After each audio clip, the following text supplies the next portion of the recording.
Bonjour frères et sœurs, nous sommes en ce lundi rendu au chapitre 20 et je pensais à la fin de semaine, hey, on a presque fini. On a presque fini d'étudier l'évangile de Jean. Donc nous sommes rendus à notre 65e vidéo. Donc on a fait un bon bout de chemin depuis presque 3 mois maintenant. Donc nous allons ensemble prier avant de commencer. Notre Père du ciel, nous te demandons de bien diriger notre temps ensemble. Dirige, Seigneur, afin qu'on puisse apprendre de toi, apprendre à comprendre les Écritures, apprendre à les saisir dans leur contexte, afin qu'on puisse vraiment entendre par la puissance de l'Esprit ce que tu veux nous dire. Comprendre et qu'on puisse mieux te voir et mieux voir ton Fils Jésus et vous glorifier et vous aimer et vous servir. Parle à nos cœurs ce matin par tes Écritures. Amen.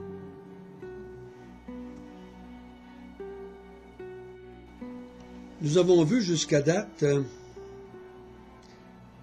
que après sa crucifixion, la preuve qu'on a eue de sa mort, c'était avec Nicodème et Joseph d'Arimathée. Donc les autres, ils l'ont embaumé, ils l'ont mis au tombeau, ils l'ont mis sous bandelette ou avec des bandelettes, ils l'ont mis les aromates selon la coutume des Juifs. On a vu qu'il était vraiment mort. Ensuite, on a vu que les disciples, Marie et Pierre et Jean, ont constaté que le tombeau était vide. Et donc, la façon qu'ils l'ont vu vide démontrait que le corps n'avait pas été volé, mais qu'il s'était passé quelque chose de spécial. Ensuite, on a vu la première apparition de Jésus à Marie. Où est-ce qu'il dit pour la première fois, je m'en vais vers mon Père, vers votre Père, vers mon Dieu, vers votre Dieu. Si vous n'avez pas écouté le vidéo 64, écoutez-le avant d'écouter le 65.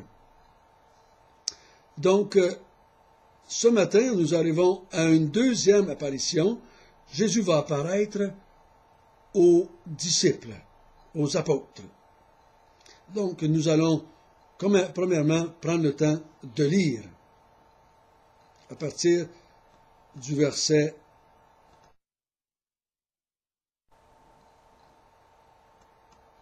19. Le soir de ce jour, qui était le premier de la semaine, les portes du lieu où se trouvaient les disciples étaient fermées, à cause de la crainte qu'ils avaient des Juifs.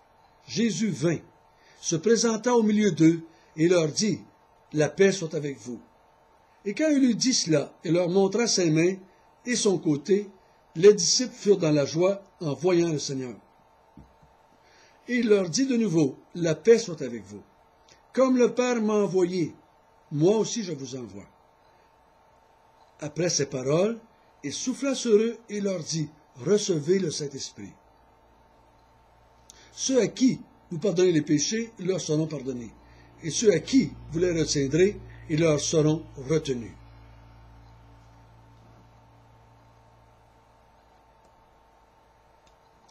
Donc, qu'avons-nous dans ce texte?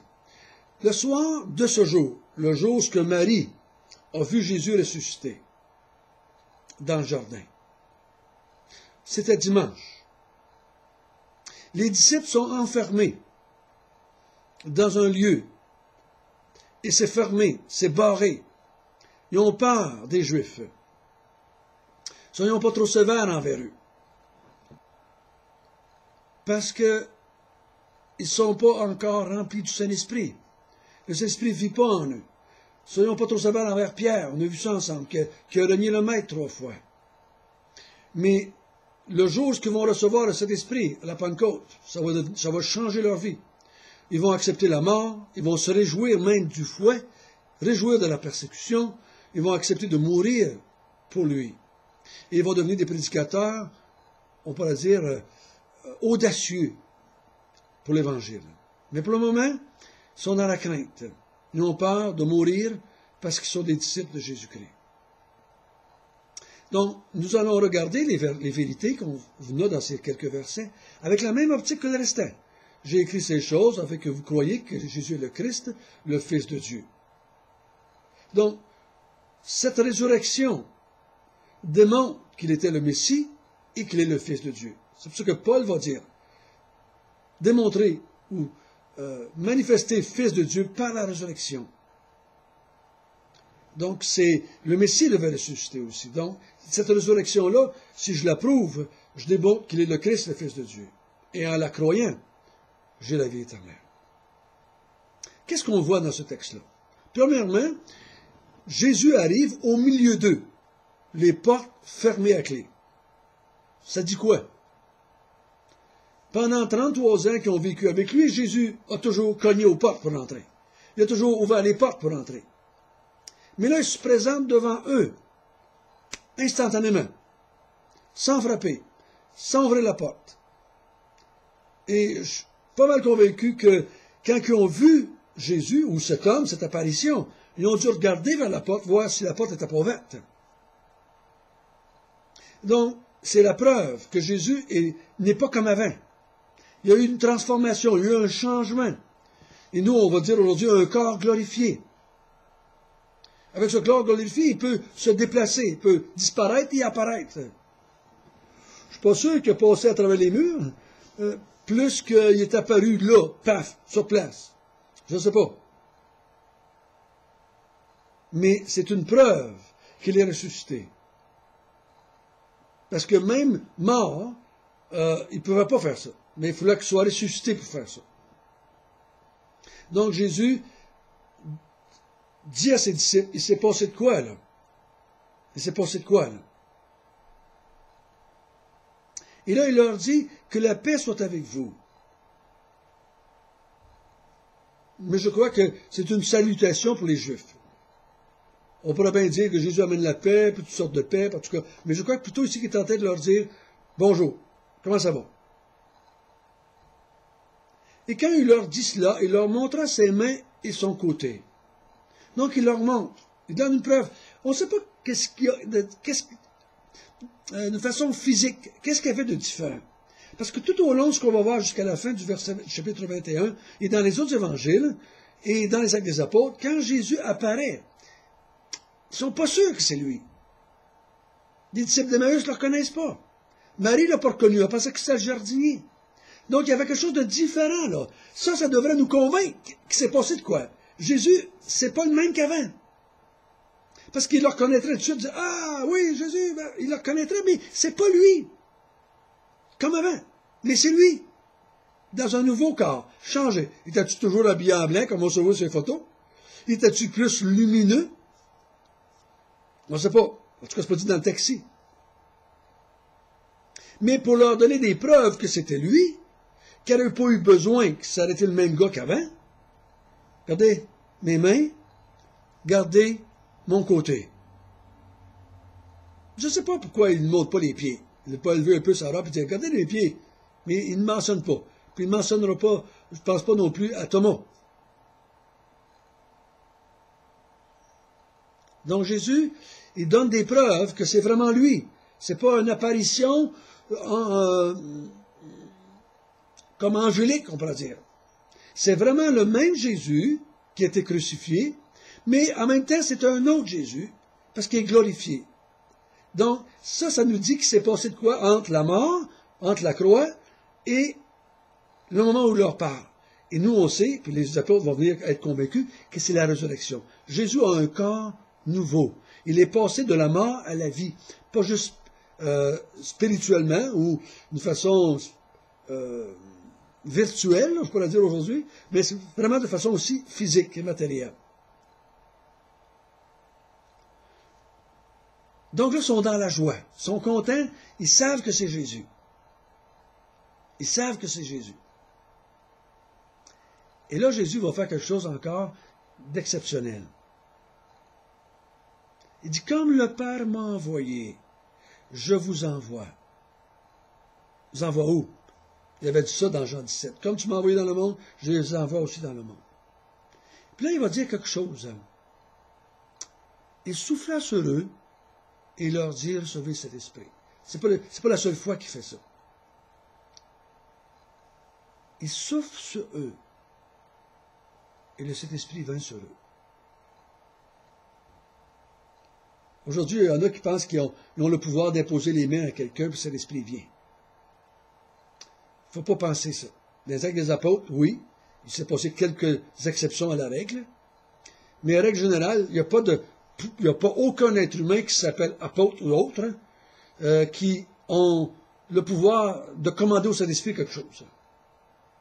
On n'a pas de contrôle, nous autres. Parce que ça vous surprend, mais on n'a pas de contrôle sur Dieu. Ni par la prière, ni par l'imposition des mains, ni par autre chose. On n'a pas de pouvoir sur le Saint-Esprit, on n'a pas de pouvoir sur Jésus. Jésus, c'est le Maître, c'est le Seigneur, c'est le Créateur, c'est le Sauveur. C'est comme Don Carson disait hier que j'écoutais, on ne devrait pas dire non Seigneur. C'est impossible, tu ne peux pas dire Seigneur et en même temps dire non. La seule réponse en disant le mot Seigneur, c'est oui Seigneur. Tu ne dis pas non à un Seigneur. Tu ne commandes pas le Seigneur. C'est lui qui nous commande. Mais ici, on voit Jésus qui a un contrôle sur le Saint-Esprit. Il souffle, et le Saint-Esprit vient sur les disciples. Ça, mon gars, c'est Dieu. C'est Dieu. Le Saint-Esprit sort de Jésus. Moi, ça me rappelle tout de suite Dieu avec Adam. Dieu souffle sur Adam et devient un esprit vivant.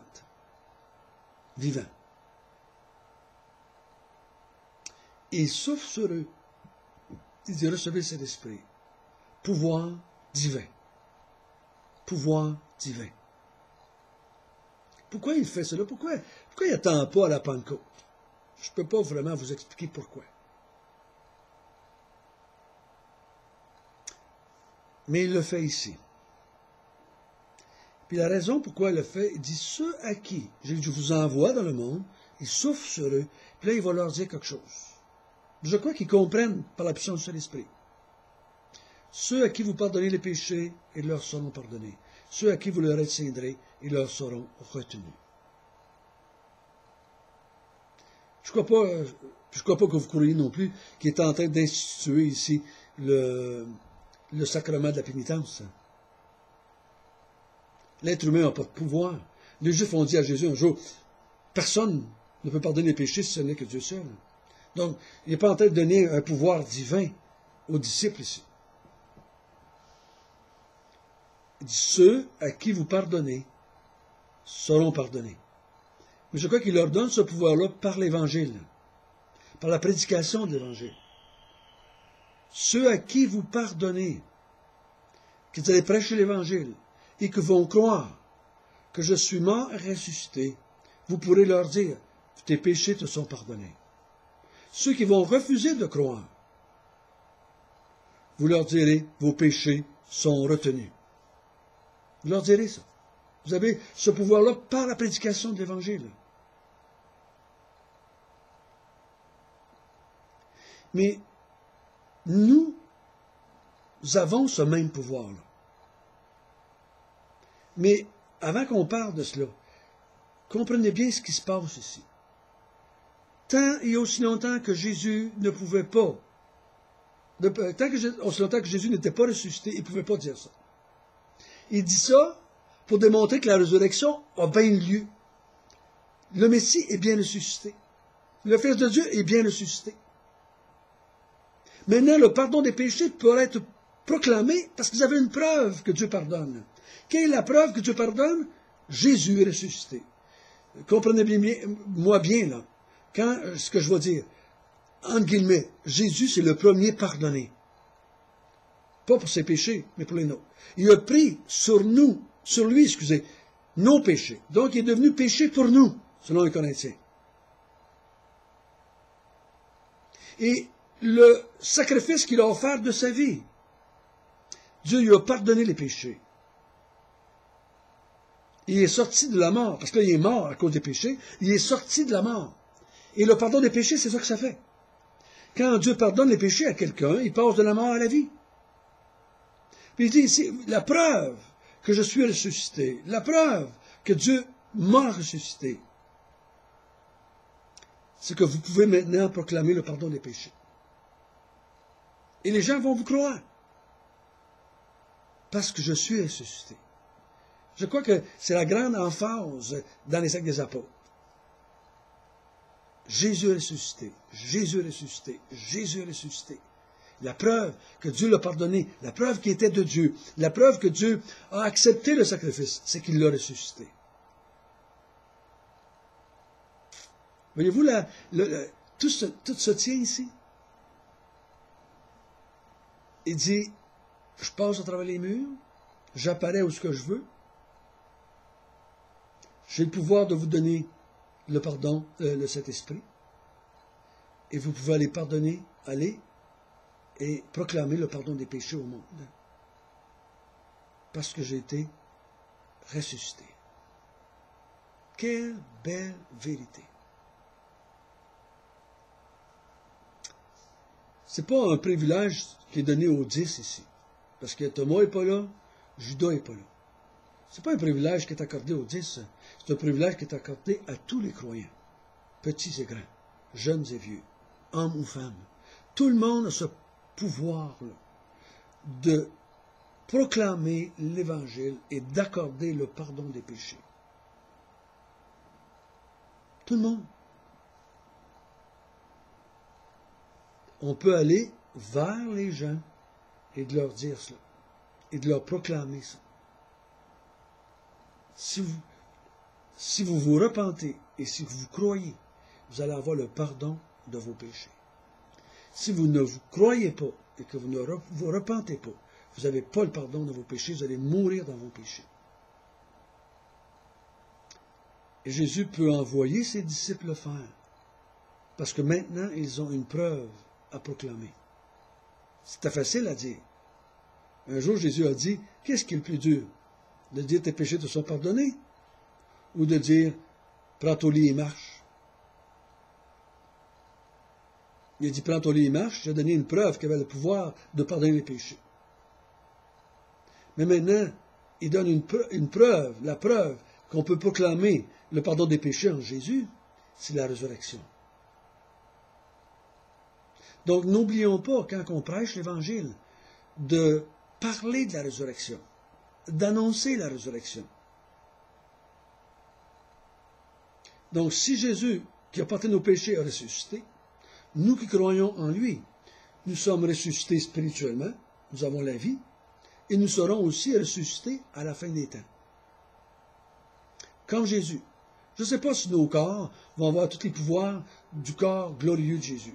Je ne sais pas si on va pouvoir se déplacer, puis passer à travers les murs, ou apparaître à différentes places, je ne sais pas. Mais nous allons avoir un corps glorifié, ça c'est sûr. Prions ensemble.